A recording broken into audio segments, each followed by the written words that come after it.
Welcome, everybody. It's great to have you with us. Thank you for tuning in. Share this with your friends so they can tune in too. We're trying something different here at the New American now. We're doing live streaming, and today we're very honored to have Dr. Shiva Ayyadurai with us. He is incredible scientist. He's got 4 degrees from the Massachusetts Institute of Technology, including a PhD in biological engineering, which, if you're like me, you probably never even heard of biological engineering. So this will be exciting. He's been in the spotlight a lot lately. We've done a couple interviews with him at the New American. Rush Limbaugh was touting him just the other day, of course, the biggest talk show host in America. And he's also running for a Senate in Massachusetts. That's where I first came across him. His slogan was brilliant: a real Indian against a fake Indian. That was during the last election, running against our friend Pocahontas. Dr. Shiva, thank you so much for being with us, and thank you for taking the time. Great to be here, Alex, and best to your whole audience out there. Thank you so much. And so, folks out there, if you have questions, we would love to get some from the audience. If if he says something you want to follow up on, let us know. I'll be monitoring the comments and the questions, and I will be taking questions from the audience for Dr. Shiva. But so, Shiva, naturally, we need to talk about coronavirus because that's what literally every person on this planet has on their mind right now. And so, I'll start with the obvious. How serious is this coronavirus crisis? And I don't mean what the government has done and the economic shutdown. I mean, the virus itself. Are the death counts that we're seeing in different states and around the world, are they accurate? Are the infection rates that we're being given, are those trustworthy? And what about the supposed experts who are giving us updates? How about Dr. Fauci over at the White House and, of course, Dr. Tedros at the World Health Organization? What are your thoughts? How serious is this? And can we trust the information we're getting? Yeah, so let me start with the last question. Can we trust the information? Alex, it's a very, very important question you're asking. Science relies on information, and we hope that the information is true. And based on the truthfulness of the information, we make decisions in our lives. When you look at the information, let's really sort of step back. The numerator and the denominator in both of these, there's a probability of error that's, I would say, greater than 50%, okay, in my view. And the reason I say that is, so, whenever you get a piece of data, in science, you associate with it a probability, right? How right is that number? Even when you gather data, when you do a scientific experiment, the instrumentation could be wrong, right? Your data gathering methods could be flawed. In this case, if you look at it, the numerator on this is quite questionable because the WHO, as you know, sets up diagnostic codes. When you go to a doctor and you go for a checkup or you go for some analysis, in those medical information systems, like in the United States, there's a system called EPIC. And in those systems, when you're diagnosed, there are diagnosis codes. Those diagnosis codes are owned by the WHO, World Health Organization. The procedural codes, so let's say they diagnose you for disease X or some situation, condition, then the other code is what is known as your procedural code, right? Like what procedure are they going to do for you? That's owned by the AMA, the American Medical Association. The data that I've been receiving, the WHO created 2 codes. One code was for you absolutely have COVID-19. And the way that they're determining it is through DNA polymerase chain reaction, PCR. Well, Kary Mullis, the guy who was instrumental even coming up with PCR, who won the Nobel Prize, even Kary said that these methods are highly, highly dubious. They're qualitative, not really quantitative. Because what you're doing is you're looking for a little piece of a nucleotide which you want to say is associated with a particular virus, the RNA of that virus, the nucleotide base sequence. Well, when it comes to coronavirus, all of us, I would share, because coronavirus is such a prevalent virus, all of us probably have little fragments of it. And remember, the issue here is the abundance of the virus in you. And I'll talk more about that. I want to talk really a little bit about science called Kochs postulates, which is a foundation of virology. And in Kochs postulates, you have to have an abundance of the virus in your body that has to relate to the particular disease manifestation. Well, in this case, the WHO has set up the COVID-19 code, which means you're tested and you have it. And then they set up another code, which was a very flexible, fuzzy code. Well, it sort of looks like, smells like something related to COVID. And they've given the flexibility. In fact, in the United States, the CDC, in a letter that was shared to me, is incentivizing the hospital administrators to sort of confuse both those codes. So I say this meaning that we don't even know what the numerator really is. And what's also quite suspect is the number of pneumonia cases. By the way, we're in the flu season, right? The number of pneumonia cases is linearly going down as this other one's going up, okay? So to me, it appears that we're cannibalizing from that diagnosis to fit over into this diagnosis. So that's one point of data that I want to share. The other thing is, what is the denominator? Well, coronavirus is quite a prevalent virus. Probably there's a lot of people who have this.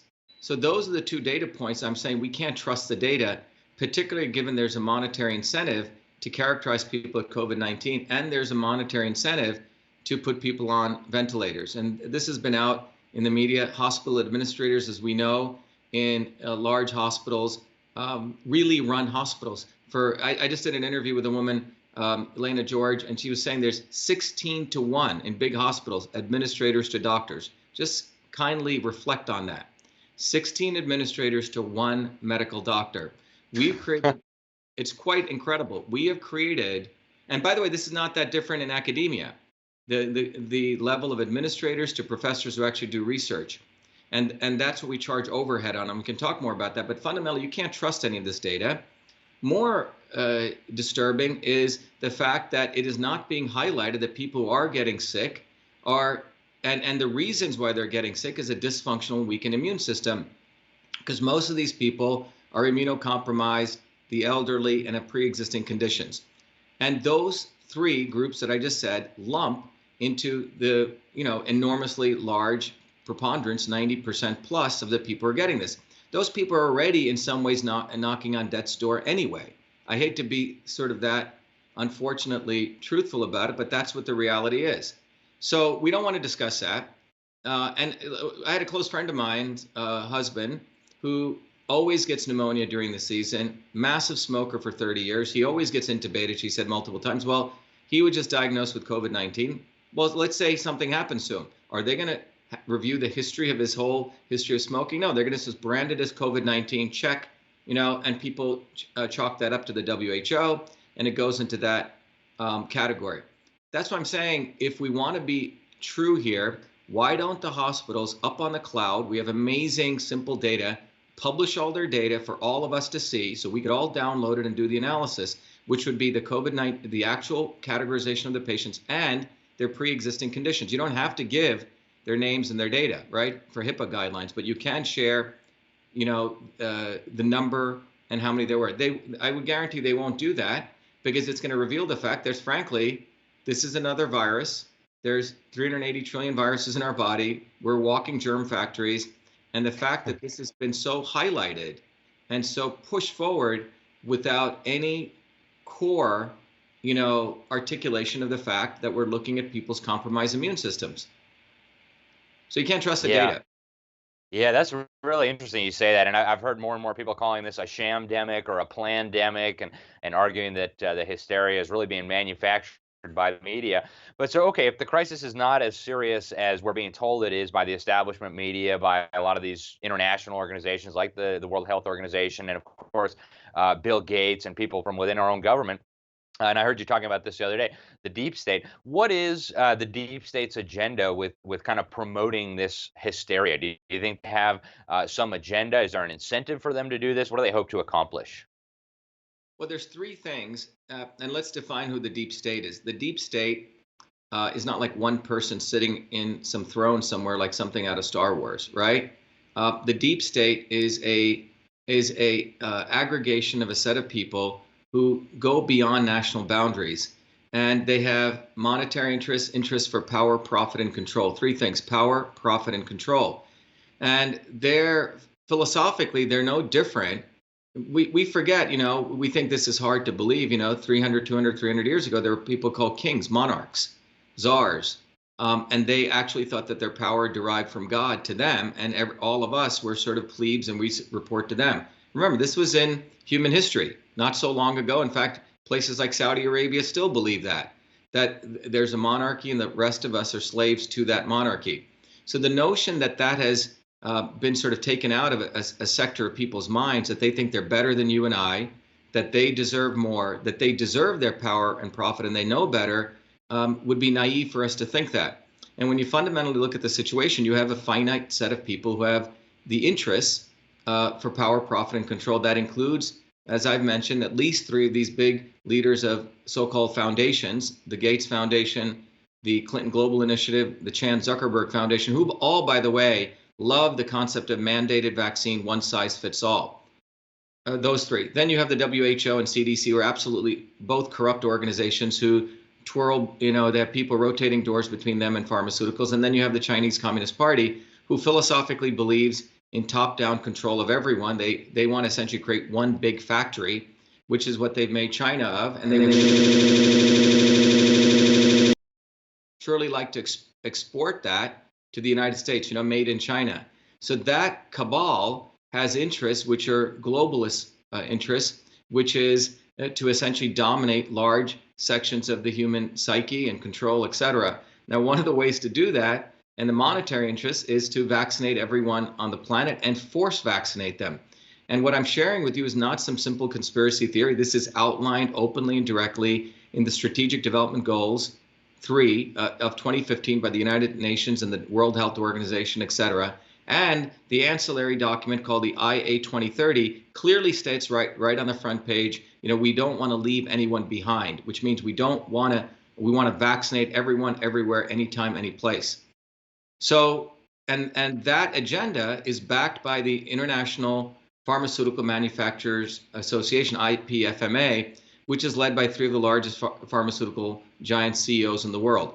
So you have to understand, to get out of our naivete, that pharma has always historically presented some awful problem. Watch all their ads, their 30-second ads, which I don't watch, frankly, but if you see them, whenever you get a glimpse of them on network TV, it's always something awful, then you take their drug and your life is improved.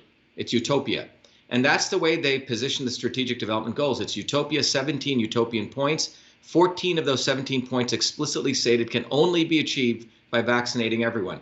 This is a big pharma play. On one hand, it is a play for power and is a play for massive amounts of control. And that's what I tweeted out, Alex, in that first tweet that really started all of this, which said, look, as an MIT PhD in biological engineering who's been studying the immune system and studies it day in and day out, this will go down as one of the biggest fear-mongering hoax intended to crash economies, to mandate medicine, and to fundamentally suppress dissent. And we're seeing that. It's right in front of us. It's global. It's occurring at a local level. And it's basically an exercise of those in power to see how much we as people will comply to this. And it's all brought to you by fake science, outdated science, with fear, to essentially engender fascism. And we're seeing it right in front of us. And that's why a guy like me is fortunate to be able to speak out. I was fortunate to come to the United States when I was a kid, fortunate to work hard. I had great loving parents and mentors and get this education. The problem is most of science has become the oldest profession now because of fundamental policy issues, where a guy like Fauci is the one that can hang out in there for over 6 presidents, where a guy like him can promote lies that HIV is a causation for AIDS. And and no one will question him because the academic elite all owe dollars to him and the NIH, period. And this is just black and white. There's not even a gray area in what's going on here. Yeah. Dr. Shiva, you mentioned vaccines, so I want to jump ahead to this one because I think this is really on a lot of people's minds right now. I reported in American that the World Health Organization had created a training program encouraging nurses and professional doctors and health practitioners to lie to people. They actually labeled vaccine skeptics as one of the top 10 threats to global health, and they created training resources. And one of the sample questions that doctors might get was, aren't there risks associated with vaccines? And the doctors were instructed to tell their patients, no, there are no risks. So, now we have all this talk of mandatory vaccinations. I, for one, am very uncomfortable with this. But since you mentioned it, if and when the government does come out, whether it be a state government, a local government, or even the federal government, and say, hey, you all must take this vaccine, or, if you don't, we're going to arrest you, you're going to be forcibly quarantined, you won't get your papers to be able to go out back into the economy. What would you recommend? Should people comply? Is there a risk here to people's health? Do you have any recommendations for everyday Americans on if and when the government does try to mandate vaccinations for this? Look, this is no longer about vaccines or not vaccines. This is a fundamental attack on the First Amendment. It's a fundamental attack on basic liberty. And so every American should not comply.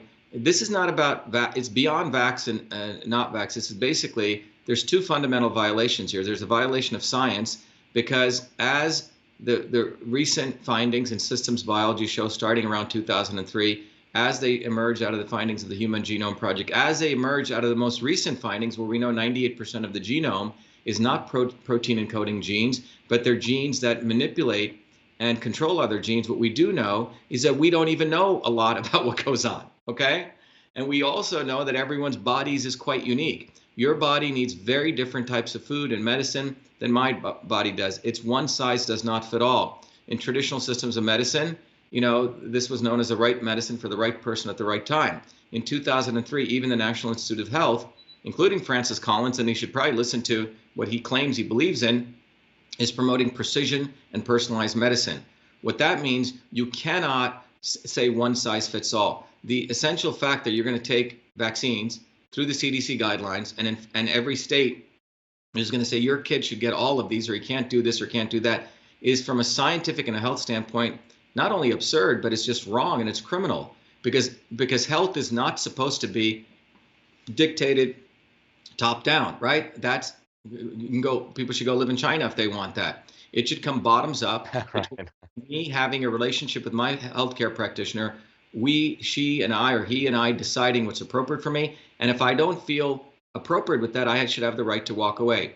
The essential goal here is to mandate medicine top down.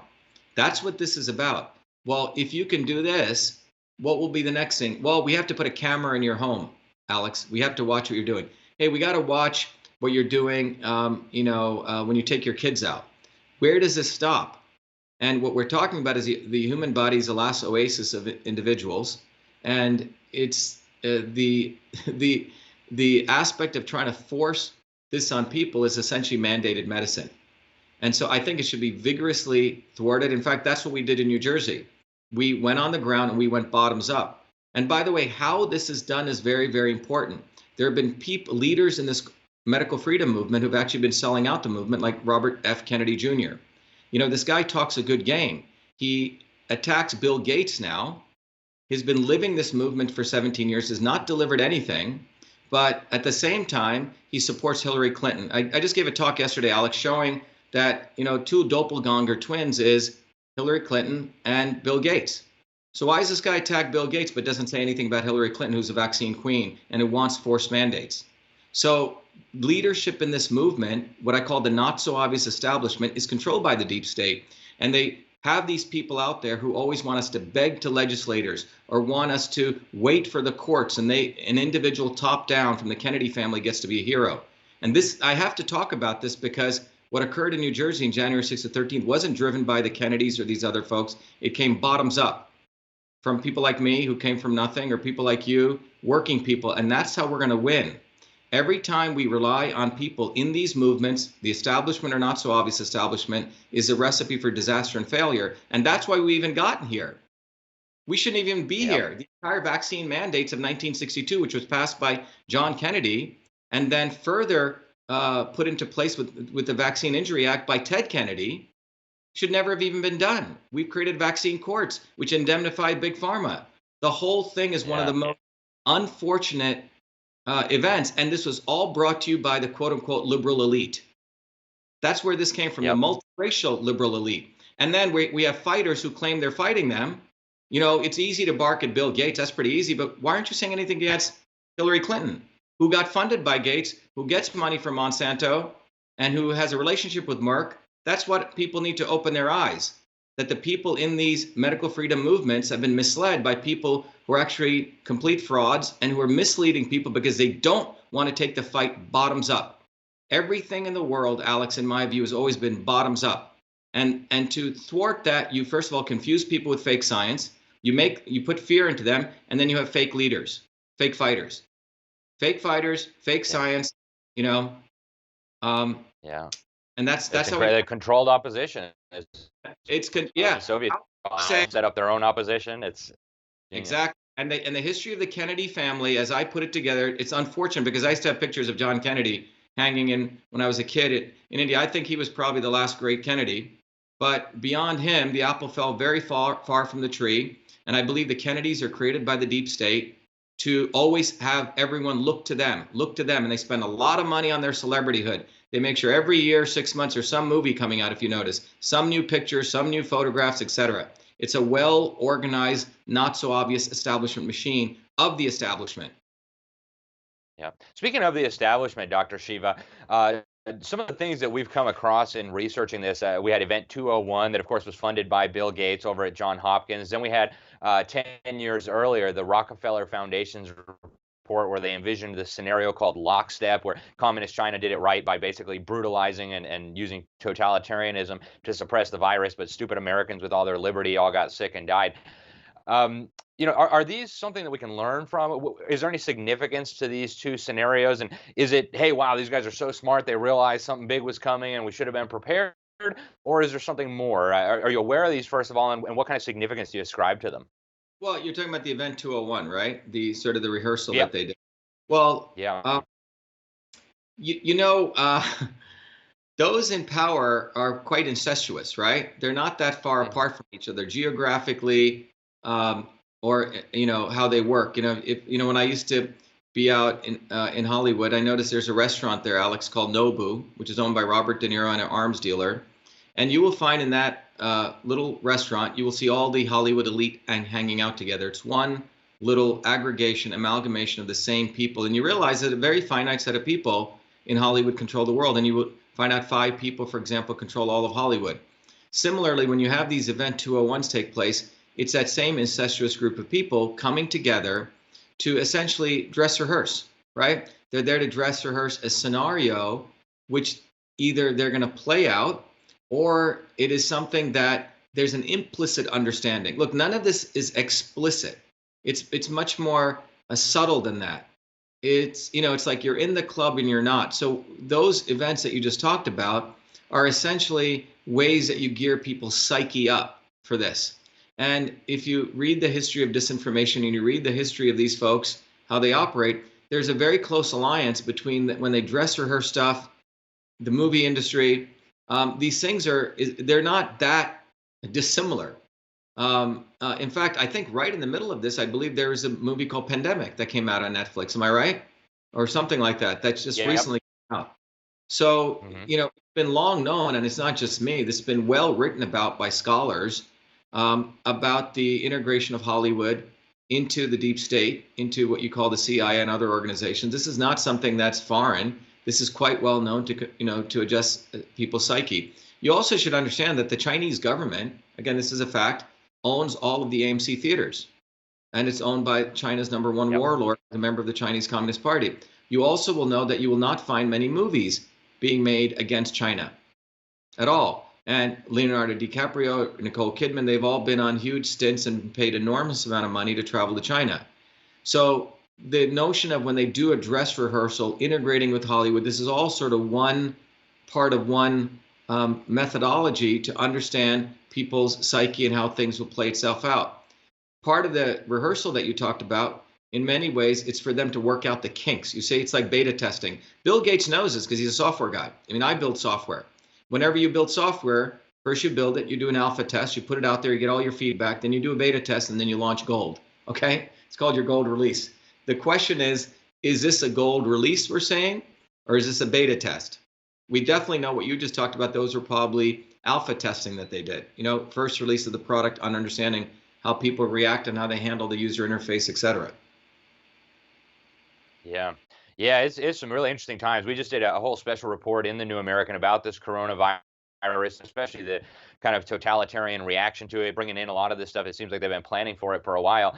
But so, I need to ask at Event 201, the solutions over and over again. We got to censor social media. We've got to prevent misinformation. We've got to shut down all these totalitarian solutions. So if tyranny and if destroying the economy and, letting the Federal Reserve print infinite amounts of money and putting everybody dependent on the federal government, if those are not the answers to dealing with this coronavirus, what are some actual solutions? I mean, what would make sense for the government to be doing? What would make sense for the individual to be doing right now amid this coronavirus pandemic? Well, in the letter that I laid out to President Trump on March 23rd, I laid out the essential features of that. So let's go back to sort of core principles. One core principle is one size does not fit all. And this is science. This is scientific understanding that we know, as you talked about, in the field of biological engineering, in the field of systems biology. Number one size does not fit all. The second aspect of this is decentralization of power back to the edges. And the third aspect of it is eliminating middlemen in the healthcare model. So let's start with the decentralization piece. First of all, we don't get into these situations unless we, the people, allow ourselves to get irresponsibly outsourcing the functional aspect of human existence to others, right? Be it the government, for example, what you should eat, what you should put in your mouth, and letting others control that. And for that matter, poison those things that come into us, dirty air, dirty water, and dirty food, and ensuring that the infrastructure that we need does not exist. So that's number one. The fact that we've allowed willingly in some ways or surreptitiously in other ways, the outsourcing of what should go into literally our mouth, in, on, and around us. So one solution to that, as I put in the letter to the president, was, that I separated groups into 4 people. People had COVID-19, people who were immunocompromised, people who are critically ill, and frankly, the vast majority of us who are not going to get this. And for those people, we should support their immune systems. And what does that mean? Well, sun, let's go back to basics. The sun is very important. Friendships. Let me, in fact, start with that. Wonderful landmark study done in 1988, and then redone by Stephen Cole, who went to the molecular systems level. A wonderful paper in Proceedings of the National Academy of Science. And they said that when you socially isolate people, social isolation and the detriments of that are worse than high blood pressure, worse than smoking, worse than obesity. What the body does, it opens itself up to viral infection, opens itself up to cancer and heart disease. What happens is that the body actually will upregulate inflammatory cytokines and downregulate antiviral support systems. So that's what number one, social isolation. Number one reason people live the longest is community and friendship and fellowship. So when you exterminate that, you're actually affecting immune health. So number one is people should be allowed to talk to each other, especially if you're healthy. I keep telling you, we're all walking germ fields, okay? Not everyone's going to die. Even in Wuhan, it's not everyone died, and they'll say it was social distancing. The reality is, if you go to China, they have a lot of pollution there. And that's why people are protesting. In the United States, where we have nowhere near that, but the bottom line is social isolation is a killer for the immune system. This is written over and over again in the literature and shown at the molecular level. Second is we need to support the immune system, whether you're healthy or not healthy. The two of the pillars of that are vitamin D and A. Well, what are vitamin D and A? First of all, they're both hormones. Well, where do they come from? Well, vitamin D comes from the sun. That's why most cultures, revered and cherish the sun. What does the sun do? Sun gives you UV radiation, which gives you vitamin D. And the vitamin D generates cathelicidins, which literally are antimicrobial, which pop and destroy and disturb the cell membranes of viruses, fungi, bacteria, etc. Proven. Now, what I just shared with you, that last point, 99% of a medical doctor will not know that. MDs are unqualified to discuss the immune system. They don't know what they're talking about. They're not trained in it. It's not their fault, by the way. It's because of this big pharma medical education system. So vitamin D. Vitamin A, well, where does that come from? The very dark, deep, green, leafy vegetables and fruits and vegetables. By the way, these solutions may seem so simple that the medical community poo-poos it, right? Because they want me always talking about some long word drug, right? So the vitamin A literally builds cytokeratin walls or sheets around your cells so the viruses can't even come in. It's another layer so viruses can't come in. And if they come in, you have the vitamin D producing the cathelicidins, which literally knock it out. Now, there's many other things. Now, so that's for the broad set of people of COVID-19 and people who are immunosuppressed. The dosages of what I said should vary in the letter I wrote to the president. However, let's take the last fourth group, which is a critically ill. Look, a lot of these people are going on these ventilators. God knows what they have, okay? They probably have the flu. They're pre-existing conditions. 90% of them, when they put them on a ventilator, are going to die. That's what everyone admits. However, over and over and over again in multiple studies, even the Journal of the American Medical Association, which is pro-pharma, has had to admit that when you give high dose therapeutic levels of IV vitamin C, it has an enormous effect on lowering the amount of time people stay in the ICU. That's even the most conservative estimate by JAMA. And then there's other amazing experiments over and over proven. And by the way, this is clinical work that people have done, is high dose IV vitamin C. So that's what people, so if you have a loved one, ask the doctor, why aren't you putting them on IV vitamin C? And that's why I tweeted out that, if anything, the president should make that an executive order. That should be done. But they want to choose ventilators over vitamin C. They want to choose, vaccines over vitamin D and A. So one V over the other, two Vs over the other V, which is vitamins.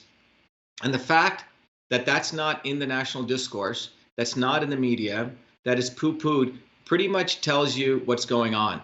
Because what I'm talking about is 80,000 papers have been written on vitamin D. Thousands of papers on the power of vitamin C, thousands of papers on the power of vitamin A. By the way, the dosages of high dose vitamin D and A, as I put in the letter, are pediatric doses, which were used when people get measles, starting in 1993 or earlier, even before that. So all of this is in the literature. As a systems biologist, I look at this. I spend hours aggregating the existing science, integrating the molecular systems to understand this. So I would challenge any scientist out there, any medical professional, to find out why this is not at the top of the discourse, why we're not talking about boosting immune health, why all of this is congealed on one virus, by the way, where we don't know the data, we don't know how much, and we're indicting this one little microbe. And by the way, this has been the history of the medical establishment, that long history since germ theory, since Louis Pasteur. But one of the things is they don't even follow their own science, Alex. Robert Koch, who won the Nobel Prize in Medicine, he's the one who developed Koch's postulates, which says before you can indict like a lawyer, or a judge, before you can say this microbe causes this, 4 things have to be satisfied according to Koch's postulates. Number 1, you have to find an abundance of this virus. So someone has this disease, you purport to be whatever, I don't even know what the disease they're saying it is. Let's say it's attack on the epithelium and scarring of the lungs. Well, in order for that, you have to find an abundance of that virus. Not a little bit, because all of us will always have a little bit of every virus. An abundance, step 1. Step 2, you have to be able to get that virus out, culture it in a medium, which means grow it in vitro, on a test tube or a petri dish. Step 3, you have to be able to inject that into an animal, and then you should observe the exact same symptoms, which is lung scarring. And step 4, we should be able to take that out from the diseased animal, and it should match. Well, if you look at COVID-19, I don't think they've done this at all. So they're not even fulfilling Koch's postulates here. And that's what's interesting. So, and we have a PCR test, which you're looking for little pieces of nucleotides. Anyone in the field will tell you that they generate high false positive. And you have the fact that there's an economic interest to brand people as COVID-19, and there's an economic interest to put people on ventilators.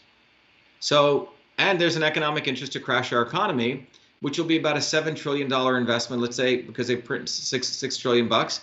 But then you're looking at, imagine, the 7.2 billion people in the world, each paying roughly about $1,000. That's a 7 trillion recurring revenue model for Big Pharma, which is failing. They have a house that's burning down. The Big Pharma model is failing miserably. They're not even getting drugs allowed. So it's not, some people seem to think Big Pharma's, no, they're actually burning out. Their $1 trillion model of 15 years of, going through development, they get something out, and then it has side effects. That's why what Ted Kennedy passed, the vaccine injury program, which, by the way, Ronald Reagan did not want to sign. It was shoved into another bill, which basically creates the vaccine injury, the vaccine courts. And if, unfortunately, knock on wood, this never happens, but if your child gets hurt or dies, at minimum, the liability is only $250,000. So they got a great sweet deal here. And by the way, vaccines don't need to go through the same regulatory process as do pharmaceutical drugs. I get some questions from the live stream. Guys, if you have questions, keep throwing them out there. I am monitoring them. I do have one that it's on a lot of people's mind. A new documentary just came out recently on the origin of what they're calling the Communist Chinese Party virus. And there's the suggestion by some of the experts in this documentary that it may have been engineered in a laboratory, especially this one in Wuhan, China, that was getting funding partly from the U.S. government. They had a number of American experts, like this Harvard biochemist who was working on that program. Is that a realistic prospect? Do you think it's possible that this virus was engineered as some sort of bioweapon, or is it just a natural thing? Do you have any insight on that, Dr. Shiva?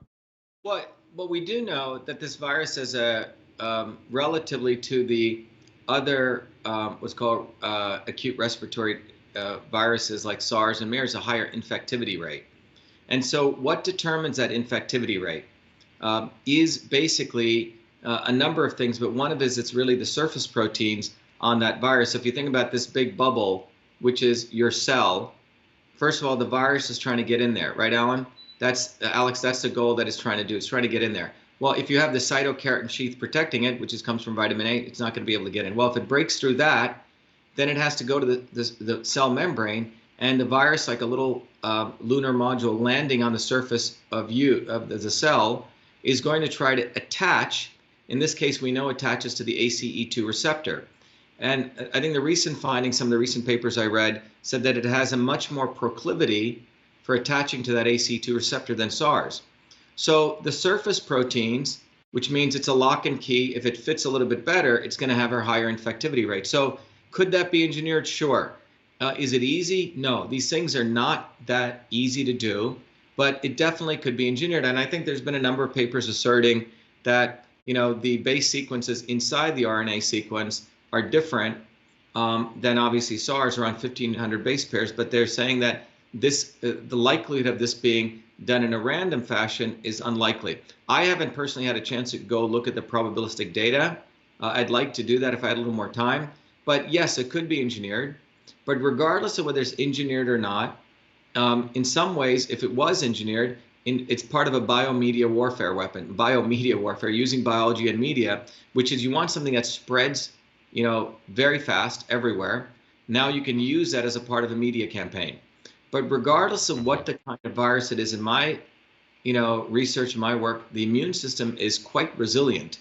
It really comes down to what we do to boost it up.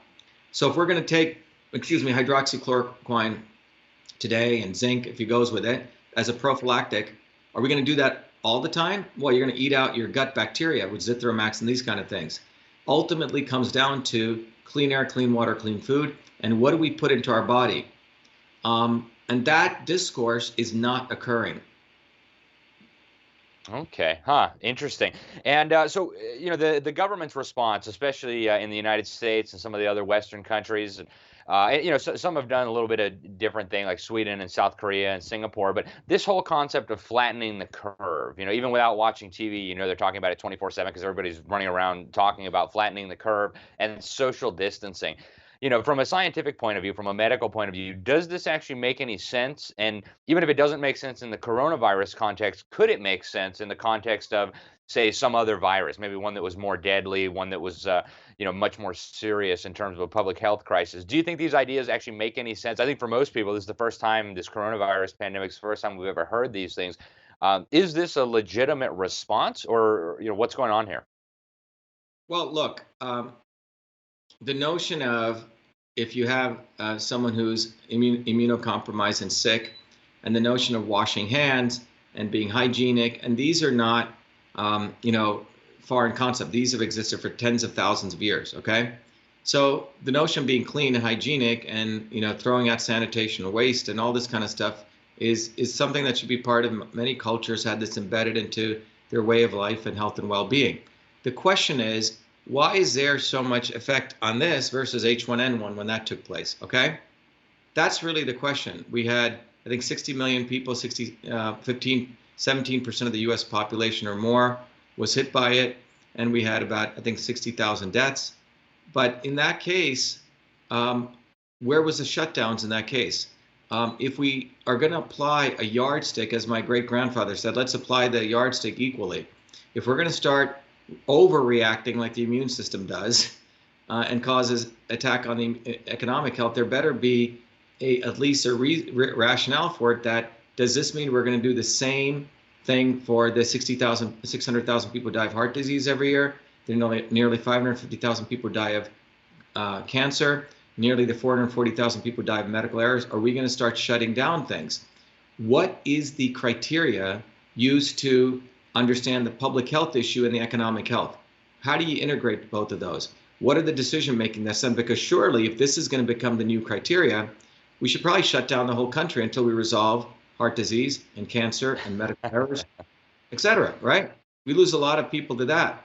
So if we want to apply the yardstick of, okay, we care about people, worldwide. By the way, India, I just mentioned, is going to probably have 300 million people who are diabetics.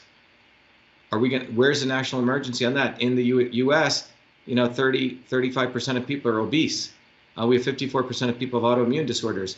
Are we going to apply the same yardstick? If we are, then I say, okay, that makes sense. But what doesn't make sense to me, we're applying this yardstick here, and we haven't been applying to public health in other places under this aegis, under this framework of infectious disease. And I can't buy it, because if you look at the history of it, the entire process of the medical establishment, if you look at the history, it's a longer discussion, has always been to blame an infectious disease. Cancer, retroviruses. Well, Peter Duesberg, who's the discoverer of the oncogene, which is a retrovirus, said it's not true, even though he's the one who discovered the whole concept of oncogenes. But the history of medicine, the medical establishment, is reductionism, is to try to always, what they call the virus hunters and bacterial hunters, is to always find some virus and correlate it to some disease. And they have a very bad history of doing this. Scurvy, they thought it was a virus. Nope, it was vitamin C deficiency. Pellagra, they thought it was a virus brought in from Italians. Nope, it was niacin deficiency. The human body is quite resilient. The issue is, why aren't we feeding it? Why aren't we supporting it? Why aren't we having that discourse? Yeah, no kidding. This is fascinating. So we've only got a few minutes left, Dr. Shiva, and in those last few minutes, I had a whole bunch of questions from the audience and from me that I wanted to get to, but we won't have time. But the last two, I'll just combine them into one. If you need to go over a little bit, Alex, it's okay, because I just got to know. Okay. We can continue. Yeah. Okay, excellent. Well, good to know. Thank you. So, I'll add a couple more questions then. So, my first one is, now we see a lot of progressives trying to basically advance all of their agendas, on the economy. We need to nationalize hospitals. We need to do this, that, and the other. They wanted to introduce the digital dollars. Now we even hear people saying that there's a race component to this virus, because it looks like perhaps more Black Americans are dying than other categories of Americans, for people who like to categorize Americans based on, their melanin content. Is this a racist virus? I'll just go ahead and ask. Are we dealing with a racist virus here? Is this a race issue in any way, shape, or form? Well, yes and no. Look, people in Africa are not dying because they get a ton of vitamin D and they're out in the sun digging up root vegetables and eating a lot of vitamin A. And so, okay, that you could argue is attacking white people globally, okay? In New York and in the United States, you have a preponderance of African Americans who are immunocompromised broadly because of the high level of diabetes, high level of, pre-existing conditions, et cetera. And we have created squalors of most of the inner cities, thank you to the multiracial liberal elite who have done that. They never address the fundamental issues of infrastructure in the inner cities for poor blacks and poor whites. The history of affirmative action, which was thrown as a bone as a part of the civil rights movement, never addressed fundamental issues of infrastructure. What we did was we diverted the argument to not using the N-word as though that means you're no longer a racist, and basically saying, if you believe in affirmative action. We know these were very flawed because those in power, the deep state, never wanted to really help everyday people by providing them infrastructure. In fact, that's where we're at today in the United States. The United States got a D+ in infrastructure. Massachusetts, which is supposed to be the center of science and technology and innovation. MIT, right, with it, Massachusetts got an F- by the American Society of Civil Engineers in infrastructure, and a D+ in corruption. Worst, one of the top 10 most corrupt, top third worst infrastructure. So these politicians, the multiracial liberal aristocracy, they don't give a damn about racism, right? They use racism as needed. They're the racists. Elizabeth Warren is a racist.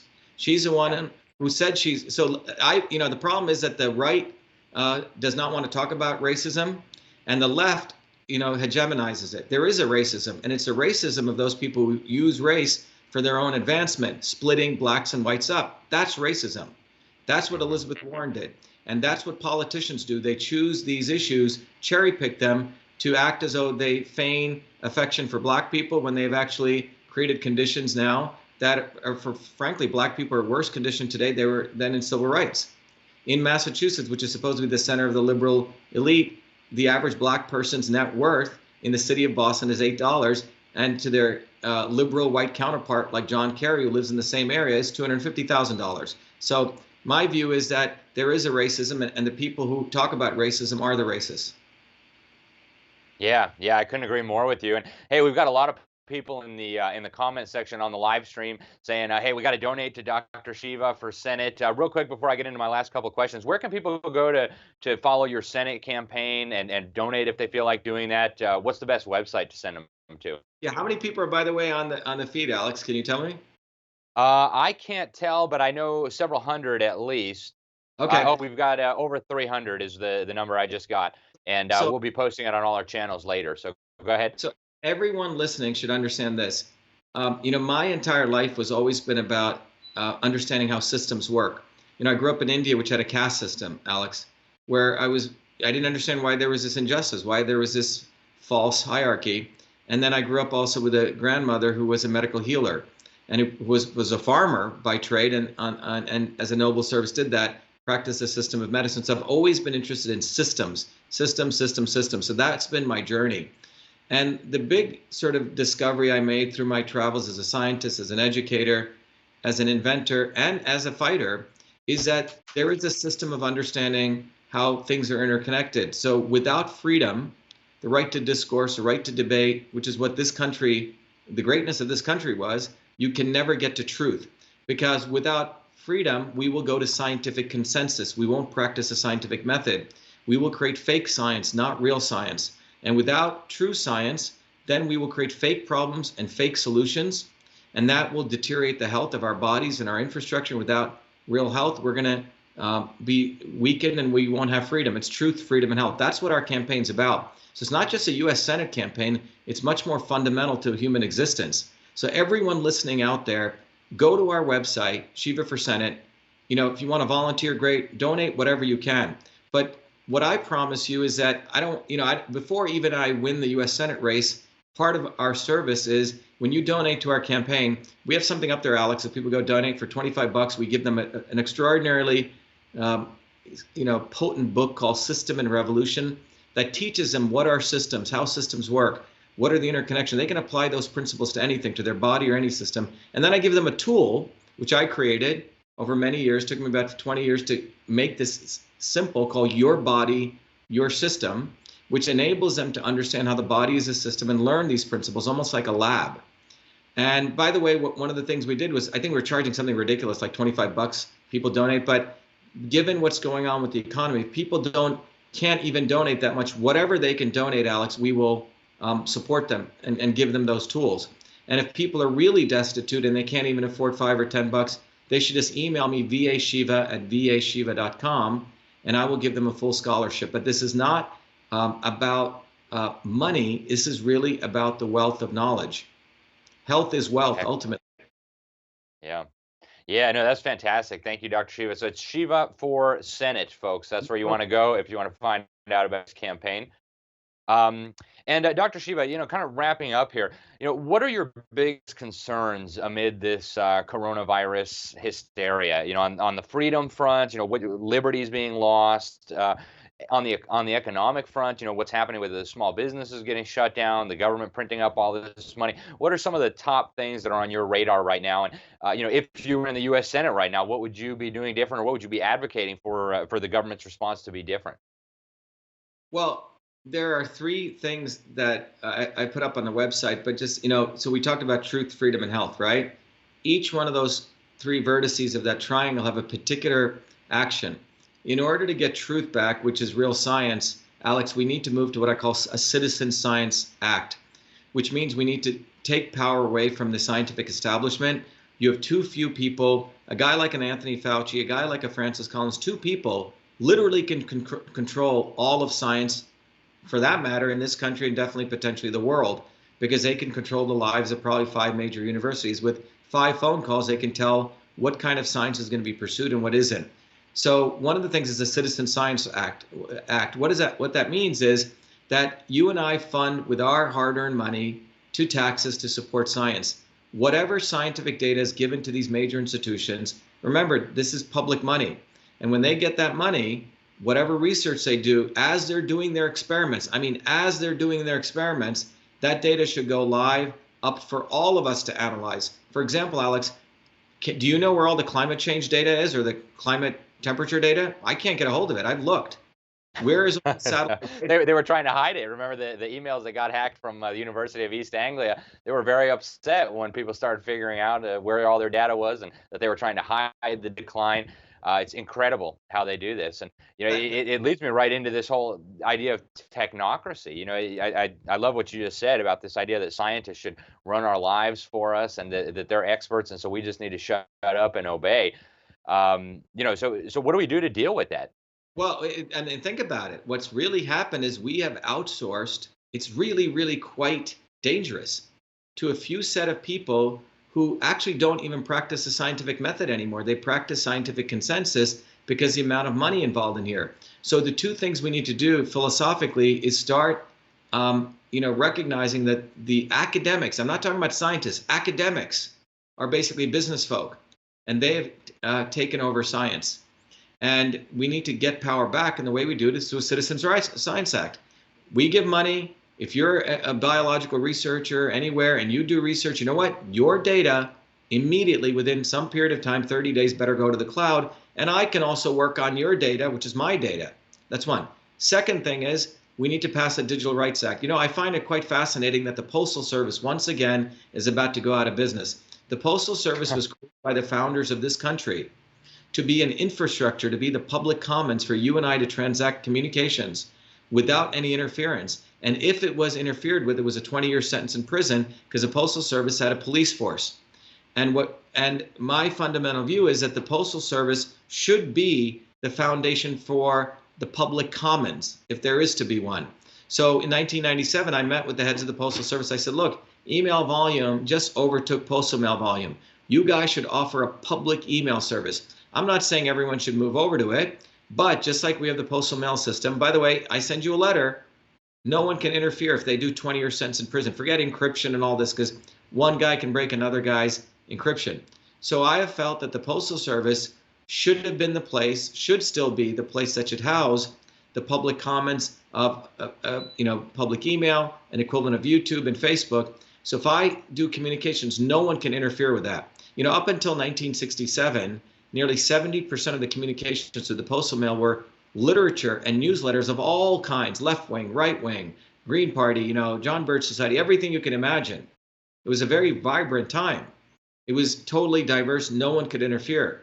So Digital Rights Act, which basically says, let the Postal Service do its job and let them offer a public commons. And you and I would probably pay about $50. First of all, the Postal Service would make money. And we would have protection, and we'd have a choice. Do I want to go on Facebook or YouTube, or do I want to have a service that's protected by the people for the people? The third thing is Health Rights Act. Health Rights Act means we need to eliminate all these middlemen. We need to decentralize healthcare back to the edges, which means if you're at my doctor, health is going to emerge by you and I having a relationship. That's where health is going to emerge, not by state-controlled guys saying, take this vaccine. And you have vaccine injuries, because some people, I'm not pro or anti-vax. My point is there's a huge spectrum here. Some kid who's been living in a bubble where his parents never let him play in dirt, he may need to be titrated some amount of particulates or pathogens. I'm not even saying it has to be a vaccine, okay? So he can introduce himself back to the real world. Some guys have been living in slums all day. His body is so stressed out, he probably needs to take a step back and get sanitation and a clean environment. But all of us are on a spectrum here, and that can only be decided by the doctor and the patient figuring out what's right for their body. This isn't even it's not only a freedom issue, but it's an issue of science. Yeah. So yeah, no, absolutely. Citizens' Rights Act, Digital Rights Act, truth, freedom, and health. That's fantastic. Thank you, Dr. Shiva. And one more question, just for the benefit of our viewers out there and the people who will be watching this in the days to come. What are some of your final recommendations? Say you're everyday American, you're stuck at home right now, you're wondering what to do. Should I panic? Should I wash my hands more? What kind of vitamins should I get? Where should I get them? What are some last health recommendations you would have for Americans? How do they protect themselves and their family from coronavirus and, just their general health? I think the first thing is for people to use this time to reflect.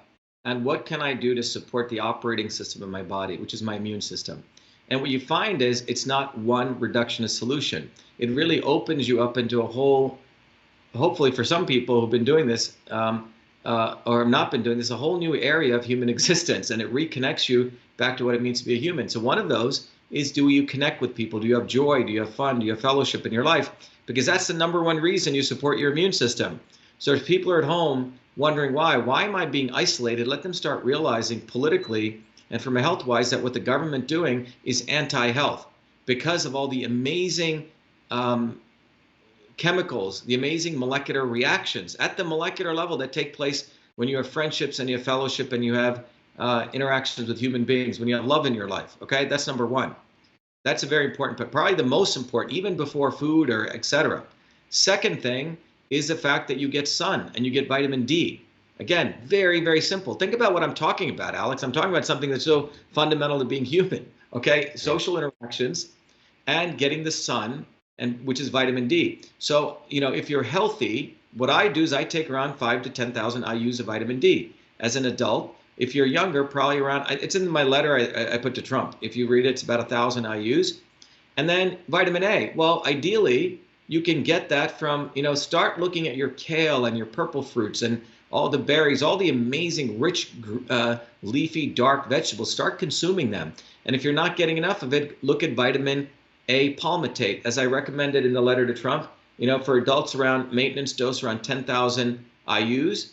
But if you can get it from your leafy green vegetables, lightly steam them, much better way of eating them, your fresh fruits and your vegetables, and where you get the citrus fruits separately, vitamin C, etc. The third thing is iodine and iodide. We've eliminated that from our diet. It used to be, there's one number which says that we used to get orders of magnitude more iodine and iodide from our soil. Why is that important? Where your thyroid gland is perhaps one of the most important glands for your entire endocrine function. So people should go check their TSH out, which is their thyroid stimulating hormone. And this is very important. If you support it with iodine and iodide, it can help that. By the way, there are many wonderful integrative medical doctors who are coming up, people or nutritionists or even your chiropractors who understand that the body is an interconnected system, and we should start appreciating them. And we should also recognize the last piece is people reflecting is your MD, unfortunately, doesn't know that much about the immune system. And it may be that you're going to have to educate them. It may be that we have to educate our medical doctors, and they will have to let go of their egos. By the way, I put out a petition in closing on Shiva for Senate. If people go there, that scroll down at the bottom around the news section, it says fire Fauci. Because the reason I said that is firing Fauci is not about him as a person. He's maybe a nice guy. I don't even know him, okay? But he represents a bureaucracy of academia. He represents a bureaucracy, what's happened with the medical establishment. And he needs to go because we need to return science back to its origins. In fact, back to its humble origins, where science was done by everyday people at the edges.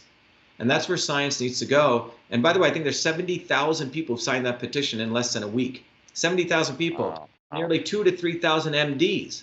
Think about that. So one of the things we want to do is we want to start supporting these MDs. I did a interesting interview with a woman called Elena George, who's an MD, a foot and throat surgeon. I mean, an ear and throat surgeon, doctor. And she was just saying how she's left the medical establishment. She directly doesn't take insurance, directly helps people, and she's enjoying her life again. But medicine has been completely it's been Chinese model, top down, Chinese Communist Party model, heavy on administrators, 16 administrators to one doctor. They abuse the doctors, they abuse the nurses, they abuse the frontline people. And before, the doctors, as this woman was telling me, used to think of themselves as better, right, on top of the food chain. And what the coronavirus has done is flatten that. It's flattened that curve. They're part of everyone else. Yeah. Hey, well, Dr. Shiva, thank you so much for spending time with us. It's such a pleasure to talk with an actual expert who values freedom, who values truth. The establishment keeps telling us we need to submit to rule by experts, but it's funny, they always find experts who love totalitarianism and never experts who actually value truth and liberty. So thank you so much for being with us, Dr. Shiva. To all the viewers out there, thank you guys for watching. Now you understand why the establishment doesn't want you reading the New American, why YouTube's algorithms are going to bury this video. If you want this information to get out, if you want the truth to get out there, if you want voices like Dr. Shivas to be heard more broadly by the American people, they're not going to put him on CNN to tell you that the government is lying to you. It's going to depend on you getting this information out. So thank you for watching, guys. If you don't like our Facebook page and our YouTube page and all those things, make sure you do. If you don't subscribe yet to the print magazine, it's a great source of information. You can go to thenewamerican.com and find that. Once again, Dr. Shiva, thank you so much. Viewers out there, thank you so much. We love you all. God bless. And until next time, I'm Alex Newman. Take good care.